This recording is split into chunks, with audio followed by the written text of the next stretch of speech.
ಪ್ರಭು ಯೇಸು ಕ್ರಿಸ್ತರಲ್ಲಿ ನನ್ನೊಲವಿನ ಸಹೋದರ ಸಹೋದರಿಯರೇ ಹಾಗೂ ಮುದ್ದಾದ ಮಕ್ಕಳೇ, ಇಂದಿನ ಶುಭ ಸಂದೇಶದ ಮೂಲಕ ಪ್ರಭು ಯೇಸು ಕ್ರಿಸ್ತರು ನಮಗೆ ತಿಳಿಸುತ್ತಿರುವುದು ನಾವು ದೀಪಗಳಂತಾಗಬೇಕು ಎಂದು. ಹೇಗೆ ಒಂದು ದೀಪವನ್ನು ಹಚ್ಚಿದ ನಂತರ ಅದನ್ನು ಮಂಚದ ಕೆಳಗೆ ಯಾರು ಬಚ್ಚಿಡುವುದಿಲ್ಲ, ಬದಲಾಗಿ ದೀಪಸ್ತಂಭದ ಮೇಲಿಡುತ್ತಾರೆ. ಹಾಗೂ ಆ ದೀಪವು ಮನೆಯ ಒಳಗೆ ಬರುವಂತಹ ಪ್ರತಿಯೊಬ್ಬರಿಗೂ ಅದು ಬೆಳಕನ್ನು ನೀಡುತ್ತದೆ.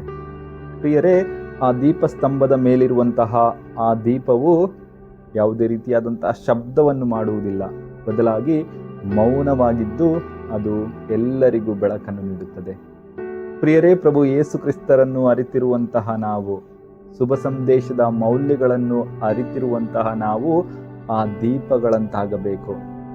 ಮಂಚದ ಕೆಳಗೆ ಬಚ್ಚಿಟ್ಟುಕೊಳ್ಳುವುದಲ್ಲ, ಬದಲಾಗಿ ಆ ದೀಪ ಸ್ತಂಭದ ಮೇಲಿದ್ದು ಎಲ್ಲರಿಗೂ ಬೆಳಕನ್ನು ಕೊಡಬೇಕು.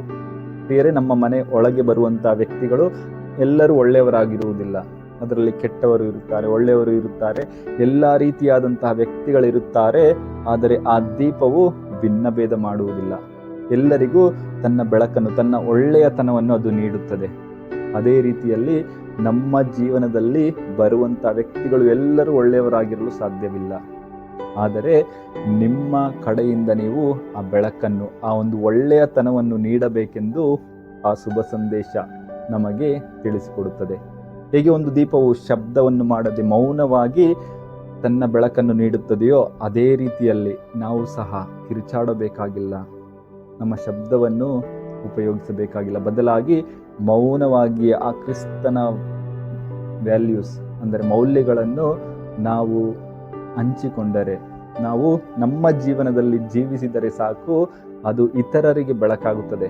ಪ್ರೀತಿ ಇರಬಹುದು, ಕ್ಷಮೆ, ಕರುಣೆ, ದಯೆ, ಸಹಾಯಹಸ್ತ ಇವೆಲ್ಲವನ್ನು ನಾವು ಚಾಚಿದರೆ ಹಾಗೂ ನಮ್ಮ ವೈರಿಗಳನ್ನು ನಾವು ಕ್ಷಮಿಸಿದರೆ, ಈ ಶುಭ ಸಂದೇಶದಲ್ಲಿ ಕಂಡು ಬರುವಂತಹ ಎಲ್ಲ ಮೌಲ್ಯಗಳನ್ನು ನಮ್ಮ ಜೀವನದಲ್ಲಿ ನಾವು ಮೌನವಾಗಿ ಪಾಲಿಸಿದರೆ ಸಾಕು, ನಾವು ಆ ದೀಪಸ್ತಂಭದ ಮೇಲಿಟ್ಟಿರುವಂತಹ ದೀಪಗಳಾಗುತ್ತೇವೆ, ಎಲ್ಲರಿಗೂ ಬೆಳಕನ್ನು ನೀಡುತ್ತೇವೆ.